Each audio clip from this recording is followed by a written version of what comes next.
महाराष्ट्र नागरी सेवा नियम, महाराष्ट्र नागरी सेवा नियम हा 1981 पूर्वी त्याला काय म्हटलं जायचं? पूर्वी 81च्या पूर्वी मुंबई नागरी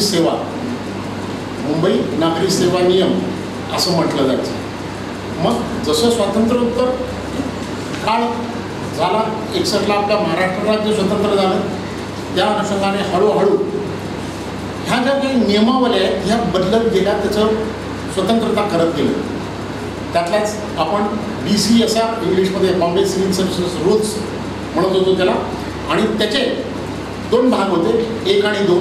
त्या 2 भागामध्ये आपण जर महाराष्ट्र नागरी सेवा नियमावलीचं जर आताचं वेतन, सेवेचे सर्वसाधारण शर्ती, रजा, पदग्रहणावधी, निलंबन किंवा निलंबन कालावधीतील भत्ते किंवा अन्य ज्या पुस्तकं आहेत, एकूण 11 पुस्तकं होणार आहेत, त्यातले फक्त त्यांनी 6 पुस्तकं सध्या झालेले आहेत. पेन्शन आणि अंश राशीकरण हे अजून पुढचे जे आहेत ते घरभाड्याच्या संदर्भात, निवासस्थाना संदर्भातले मानधन आणि वेगवेगळ्या बाबी आहेत या संदर्भाचे. आपण ते पहिलं पान ज्या वेळेला आपण महाराष्ट्र नागरी सेवा नियमावलीचं पुस्तक ओपन करतो तर त्यामध्ये या बाबी तुम्हाला महाराष्ट्र बॉम्बे सिव्हिल सर्व्हिस रूलचे किती पार्टमध्ये पुस्तकं होणार आहे हे तुम्हाला सर्वसाधारण लक्षात येईल.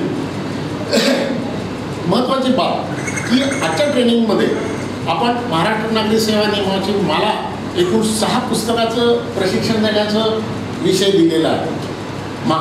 हे जे विषय आहेत ते मोठे आहेत. एका विषयाला एक दिवस लागतो. तसा केला तर आपण एक विषयाचा 1 दिवस होऊ शकतो.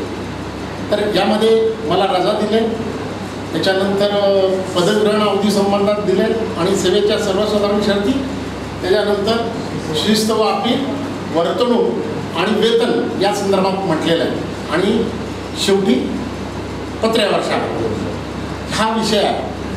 तर यामध्ये आपण सर्वसाधारण 1 ते 2 वर्षामध्ये सेवेत लागलेले लोक असाल अशी अपेक्षा करतो मी.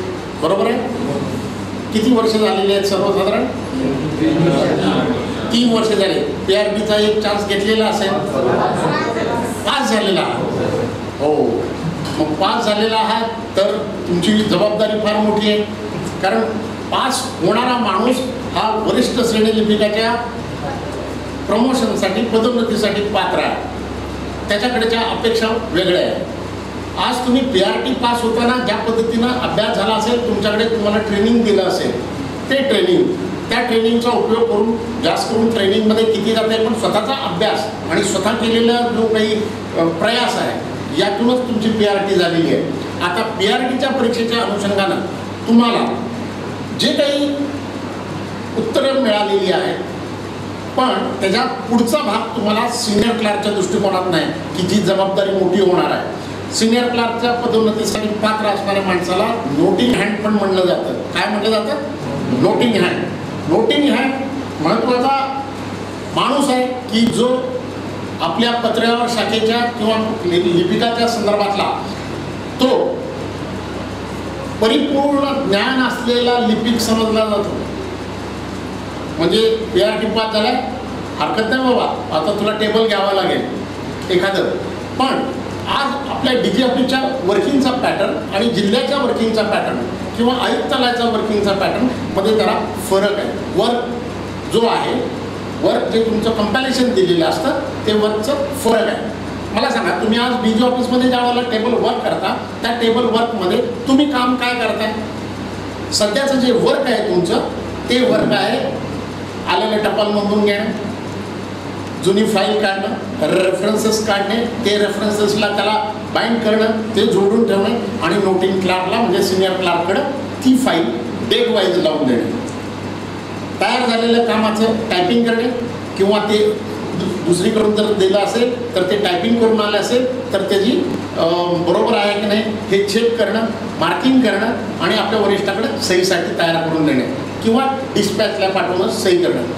नोटिंग हँडचं जी जबाबदारी आहे तो वेगळी जबाबदारी की त्याला सर्व नियमांचं पालन करून एक जो नोटिंगचा प्रकार आहे त्या नोटिंगमध्ये तुम्ही वरिष्ठांना आलेल्या प्रकरणातील निर्णयाच्या प्रक्रियेमध्ये तुम्ही सामील होणारे महत्त्वाचे दुवा आहे. म्हणजे काय, जो होणारा निर्णय आहे तो नियमात आहे किंवा नाही, नियमात नसेल तर का नाही, आणि नियमात असेल तर त्याला काय द्यायचं आहे, आणि त्या नियमाच्या अनुषंगानं त्या माणसाला त्या नियमाच्या अनुषंगानं त्याला फायदे दिले पाहिजे. याच अनुषंगानं आपण पहिल्या मुद्द्यावर वळू. आपण रजा, एकूण अर्जित रजा. आता रजेचे किती प्रकार आहेत? सर्वसाधारण रजेचे प्रकार, दोनच प्रकारामध्ये आपण त्याची गणना करू शकतो. आता तुम्ही PRT पास झालेला आहात, त्यामुळे रजेबद्दल जास्त बोलणं जरुरी नाही, परंतु त्यातले जे महत्त्वाचे मुद्दे आहेत त्याबद्दल आपण विचार करू. रजेचे दोनच प्रकार आहेत, महत्त्वाचे दोन प्रकार की जो आपण डिवाइड करू शकतो. रजा त्याचे दोन प्रकार, एक विशेष रजा आणि एक सर्वसाधारण रजा. सर्वसाधारण रजा हा विषय तुम्हाला त्या पुस्तकामध्ये मिळणार नाही, कारण रजा म्हणलं की रजेचा सलग रजेचे प्रकार चालू होत राहतात. पण आपण आपल्या नियमाच्या दृष्टिकोनातनं किंवा आपल्याला नॉलेजच्या दृष्टिकोनातनं दोन भाग करायचे, सर्वसाधारण रजा आणि विशेष रजा.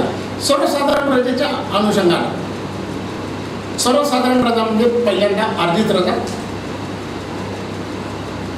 त्याला वेगळ्या भाषेमध्ये हक्काची रजा पण म्हणतो आपण. मला हक्क रजा पाहिजे, त्याला अर्जित रजा म्हणतात. नियमानुसार त्याचा अर्थ आहे अर्जित रजा.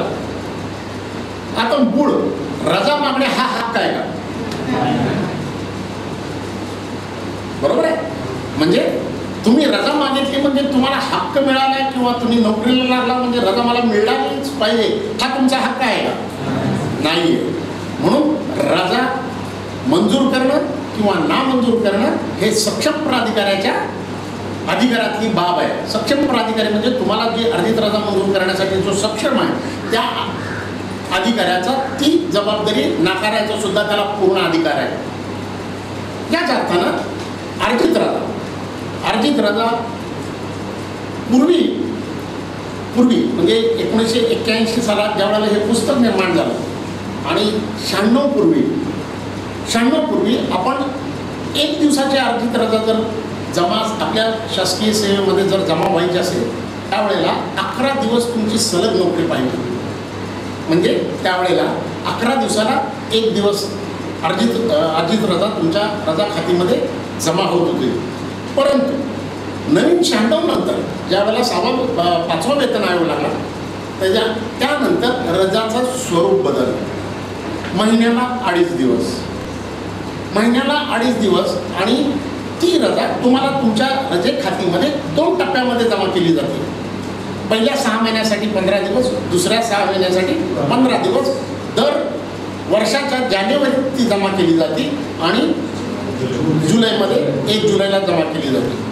परंतु मला सांगा, दरम्यानच्या कालावधीत रजा भोगली, एखाद्यानं 15 दिवस अर्जित रजा भोगली तर रजा अगोदरच तुम्ही त्यांच्या खात्यात 15 दिवस जमा करून टाकले, मग कमी कशी करणार? रजा खर्च करण्याची जी सिस्टीम आहे त्यामध्ये तुमच्या वर्किंग डे टोटल त्याचे 6 महिन्यामध्ये त्यांनी जर समजा 15 दिवसाची अर्जित रजा भोगलेली असेल तर त्याच्या टोटल वर्किंग डेजमध्ये म्हणजे आपण त्याला म्हणतो सेवार्थ अर्हताकारी सेवा म्हणजे क्वालिफाईंग सर्व्हिसचा आपण म्हणतो 1 जानेवारी ते 30 जानेवारी या दरम्यान जर 11 जर भोगली नाही तर तुमची पूर्ण 15 दिवस जमा होईल. पुढची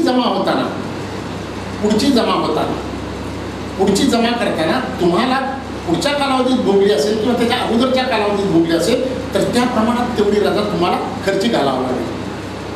त्याचप्रमाणे जर समजा तुमच्या रजेच्या खाती 300 दिवस रजा शिल्लक आहे, 31/12/2015 रोजी तुमच्या रजा खाती 300 दिवस रजा शिल्लक आहे आणि 1 जानेवारी 2016ला तुम्हाला 15 दिवस अर्जित रजा ड्यू झालेली आहे.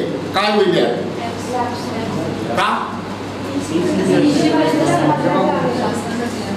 चूक आहे. एक लक्षात घ्या, पहिल्यांदा तो जर त्या वर्षामध्ये जर 15 दिवस रजा जर भोगू इच्छित असेल तर त्याला ती भोगू द्यायची, त्याला ती घेता येते.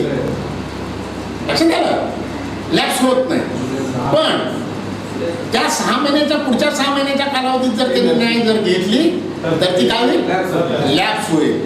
आलं लक्षात? काय शंका? बरं पुन्हा सांगू, लक्षात आलं का मॅडम? हां, 31 डिसेंबर 2015 रोजी तुमच्या रजा खात्यामध्ये 300 दिवस अर्जित रजा शिल्लक आहे आणि 1/1/2016 रोजी तुम्हाला 15 दिवस अर्जित रजा ड्यू झालेली आहे, तुमच्या खात्यावर जमा करायची आहे आणि तुम्हाला 15 दिवस त्या 6 महिन्याच्या कालावधीत रजा भोगायची आहे. तर तुमची ती ड्यू झालेली 15 दिवस आहे ती लॅप्स होत नाही, तर ती रजा उपभोगता येते आणि मग तुमचा इंटॅक्ट जो आहे तो 300 इंटॅक्ट राहतो. जर नाही भोगली तुम्ही, तो 6 महिन्याचा कालावधी पूर्ण झाल्यावर नाही जर भोगली तर ती लॅप्स होती आणि त्यावेळेला नेक्स्ट 6 महिन्याची 1 जुलैला जी ड्यू होणार आहे ती त्यामध्ये ड्यू होते. लक्षात आलं? 300 दिवस हा इंटॅक्ट आहे. आता 300 दिवसाची रजा शासनानं हे जे लिमिट्स काढले की पूर्वी किती दिवस होतं माहिती आहे? जुन्या काळात 120, 120चं 180 झालं, 180चं 240 झालं आणि आज किती आहे 300. आणि एखाद्या वेळी ह्या 7वा वेतन आयोग लागला तर 1 वर्षाची सुद्धा होईल, काय सांगता येत नाही. वेगवेगळे रूल्स होते, लोकांच्या कर्मचाऱ्यांच्या ज्या मागण्या आहेत त्या मागण्याच्या अनुषंगानं त्यामध्ये वाढ होत जाते, कारण त्याप्रमाणे धोरणं गव्हर्नमेंट आखतं आणि वेतन मंडळासमोर जे काही कमिटी स्थापन होतात त्यांच्यासमोर या बाबी मांडल्या जातात. आता 300 दिवसाचं रजा सममूल्य रोखीकरण. आता एक लक्षात घ्या, त्याच्या अगोदर रजा सममूल्य रोखीकरण. आता मला सांगा की पूर्वी 1/1/96 पूर्वी प्रत्येक शासकीय कर्मचाऱ्याला 30 दिवसाची शासन प्रत्यर्पित रजा करता येत होती. काय होतं? शासन प्रत्यर्पित. आपण आपल्या दुसऱ्या भाषेत काय बोलतो त्याला? रजा विकत होतो. तिसऱ्या भाषेत त्याला म्हणतो आपण सरेंडर करत होतो, म्हणजे विकून त्याच्याऐवजी त्या कालावधीचा पगार घेत होतो. पगार घेत होतो म्हणजे आपला आर्थिक फायदा होता. बरोबर आहे? 6वा वेतन आयोग लागू झाला, त्याच्या अगोदर शासनाने हा जो फुकट बोजा चालू होता की शासनाचं असं आर्थिक धोरण, त्यामुळे जे सन्माननीय अर्थमंत्री होते की कपात कशात करायची, मग पहिल्यांदा आपल्या खालचा जो हुकमी माणसं असतात, हाताखालचे हुकमी माणसं असतात त्यांच्यावर पहिले बंधन घाललं. काय की ह्यांना दर वर्षाला आपण 30 दिवस शासकीय अर्जित रजा जी आहे ती सरेंडर करायची सवलत दिली होती, ती ह्याच्यापासून बंद करून टाका. म्हणजे काय व्हायचं की आपल्याला शासकीय कर्मचाऱ्याला त्या पैशाचा आर्थिक फायदा मिळत होता सगळ्याला. क्लास 4 to क्लास 2 पर्यंत लिव्ह इन्कॅशमेंट मिळत होती, पण अच्या दर्जाच्या ह्यांना मिळत नव्हती. पण हे बंद केल्यामुळं काय झालं, आर्थिक दर वर्षाचा आर्थिक जो खर्च जो होता त्याच्यावर लिमिट्स आहे. त्यामुळं सर्व शासकीय कर्मचाऱ्यांचा शासन प्रत्यर्पित रजा म्हणजे सरेंडर रजा ही सोय बंद केली. मग आपल्याकडे हा परिणाम जो आहे हा परिणाम पूर्ण शासकीय कर्मचाऱ्यांच्यावर झाला. त्याच दरम्यान आपल्याकडे अतिरिक्त अर्जित रजा म्हणून पोलीस शिपायापासून ते पोलीस निरीक्षक या दर्जाच्या पदापर्यंत अतिरिक्त अर्जित रजा म्हणून एक विशेष रजा मंजूर केली. कल्पना आहे तुम्हाला? नाही आहे? कल्पना नसेल माहिती करून घ्या, कारण आज न उद्या ज्या वेळेला तुम्ही एखाद्या एस्टॅब्लिशमेंटच्या टेबलवर बसाल, PIच्या टेबलवर बसाल किंवा DYSPच्या टेबलवर बसाल, तिथे लिव्ह इन्कॅशमेंटचे ऑर्डर तुमच्या आधिपत्याखाली असलेल्या DYSP लोकांचे लिव्ह इन्कॅशमेंटचे ऑर्डर्स काढता येतात.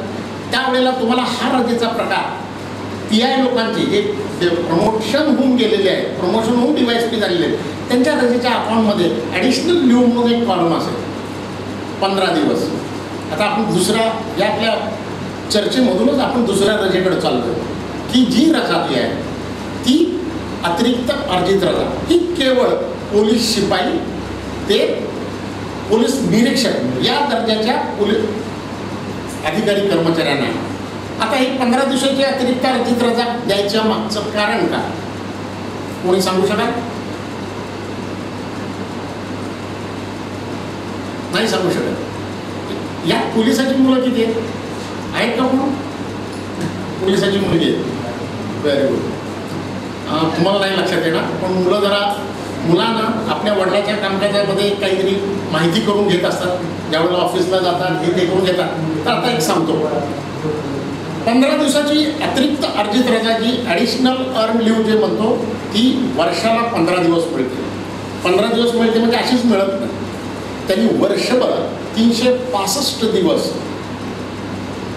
365 दिवस ड्युटी म्हणजे सलग ड्युटी झाली पाहिजे, सलग कर्तव्य बजावलं पाहिजे. त्याने 365 दिवस जर पूर्ण जर झाले तर त्याला 15 दिवसाची अतिरिक्त अर्जित रजा त्या पोलीस शिपाई ते पोलीस निरीक्षक या दर्जाच्या अधिकाऱ्यांना दिली जाते.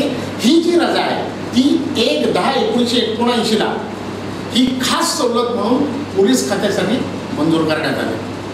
सर 365 दिवसामध्ये आपल्या विकली ऑफ वगैरे येतात आणि पोलिसांना संसद वगैरे नसतं, ते विकली ऑफ देखील काढली जाते का? विकली हा ऑफ दिला म्हणजे अर्थ काय झाला ते सांगतो. साप्ताहिक सुट्टी दिली म्हणजे तुम्ही त्या दिवशी तुम्हाला उपभोगण्याचं वरिष्ठ अधिकाऱ्यांनी परवानगी दिलेली आहे. ती तुमची रजा नाही किंवा साप्ताहिक नाही आहे.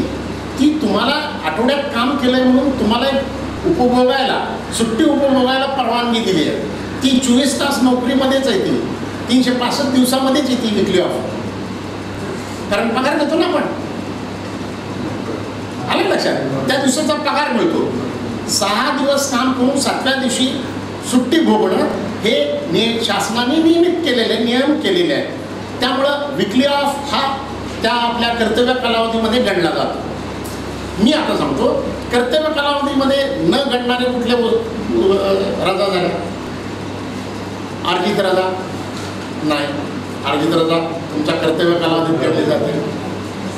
विना वेतन जर रजा जर झाली तुमच्या टोटल सर्व्हिसमध्ये विना वेतन, पण विना वेतन हा कुठल्याही तुमच्या लिव्हच्या पुस्तकामध्ये शब्द मिळणार नाही. त्याला असाधारण रजा म्हणायचं. असाधारण एक्स्ट्राऑर्डिनरी लिव्ह म्हणतो त्याला आपण. EOL किंवा सर्वसाधारण रजा असाधारण रजा म्हणतो त्याला. पण असाधारण रजा बिनपगारी जी झालेली असेल तर टोटल अर्हताकारी सेवा म्हणतो म्हणजे 1 वर्षाच्या कालावधीमध्ये विना वेतन कालावधी 1, भोगलेली अर्जित रजा 2, सिकमध्ये असलेला कालावधी 3. हा जो कालावधी 10 दिवस 15 दिवस आणि 25 दिवस हा टोटल तुमच्या अर्हताकारी सेवेत 365 दिवसामधून इतके दिवस जे आहेत ते वजा करायचे. 365 दिवसामधून मी काय सांगितलं? विनावेतन, अर्जित रजा, मेडिकल लिव्ह या पिरियड टोटल वजा करायची 365 दिवसामधून आणि राहिलेल्या जो कालावधी आहे अर्हताकारी जो राहतो वगळून त्या अर्हताकारीला 24 भागायचं. 24 भागायचं म्हणजे 1 दिवस अतिरिक्त अर्जित रजा, 1 दिवस अतिरिक्त रजा बरोबर 24 दिवस तुमचे कुठले कालावधी व्हायला पाहिजे? कर्तव्य कालावधी व्हायला पाहिजे म्हणजे क्वालिफाईंग सर्व्हिस व्हायला पाहिजे. तर 24 दिवसाला 1 दिवस अतिरिक्त अर्जित रजा. 2004ला ज्या वेळेला हे सगळं सरेंडर रजा बंद झाली 2-3 वर्ष कुणालाच मिळत नव्हतं. परंतु पोलीस कर्मचाऱ्यांना एक लक्षात ठेवा, मी पोलीस कर्मचारी अधिकारी शब्द का वापरतो त्यांच्या रजेच्याबद्दल का तुम्हाला बोलतो तर उद्या तुम्ही ज्या डेस्कला काम करणार आहात त्या डेस्कमध्ये हे विषय येणार आहेत. तुम्हाला हा प्रश्न तुमच्यासमोर येणार आहे. अतिरिक्त अर्जित रजा कुठली? इथं कुठं ते आपल्या MCSR मध्ये लिहिले हा प्रश्न आहेच आहे. तुम्ही मला विचारू शकता ना त्या MCSR 1981चं लिव्ह रूल जे आहे त्या लिव्ह रूलमध्ये कुठं नमूद केलं आहे? नाही आहे. परंतु ज्यावेळेला आपण नोटिंग ड्राफ्टिंग करायला जाऊ, नोटिंग ड्राफ्टिंगचं ज्यावेळेला आपण करतो त्यावेळेला हे नियमाचं जर कानावरून जर गेलं असेल, माहिती जर झाल्या आजच्या घटकेला तर त्या शंका येत नाही. आजही आम्हाला DG ऑफिसमधून फोन येतात की इकडे तुम्ही ते ॲडिशनल लिव्ह कुठली काउंट करता तुम्ही, आम्हाला नाही कळलं. प्रश्न येतो, विचारतात. कारण हा प्रश्नच आहे ना की ही नवीनच कुठली रजा आली. इवन दो आपण जर लेखा व कोशागारे, आता तुमच्याकडं ऑडिट ऑफिस आहे, पेंड अकाउंट्स ऑफिस आहे, या पेंड अकाउंट्स ऑफिसमध्ये सुद्धा प्रश्न न म्हणतो पोलीस खात्यालाच कसं काय सरेंडर करता येतं. आपल्याकडे पोलीस खात्यामध्ये पोलीस शिपाई ते PI पर्यंत फक्त 15 दिवसाची रजा इनकॅश करायची सोय, जे रजा रोखीकरण जसं सरेंडर करतो आपण, तर 2004 नंतर हे फक्त चालू झालं. पोलीस शिपायांना परत पोलीस अधिकारी आणि कर्मचाऱ्यांना 15 दिवसाची सरेंडर रजा. ते लिव्ह इन एजन्सी म्हणतो आपण. अत्यंत तात्कालिक परिस्थितीमध्ये या लोकांना आपल्याला रजा जर देता येत नसेल तर 15 दिवसाचं रोखीकरण रोख स्वरूपात लिव्ह इन कॅश म्हणून त्यांना आपण देतो. लक्षात आलं? काय शंका आहे याच्याबद्दल? सर तुम्ही तर म्हणाला की रजा देऊ शकत नाही, तर आपण रजा रोखीकरण करू शकतो. मोस्ट ऑफ रजा काय देतात की 30 दिवस अधिक आणि 15 दिवसाची रोखीकरण अशी मोस्ट ऑफ रजा मागतात. हो बरोबर आहे ना. जर समजा रजेवर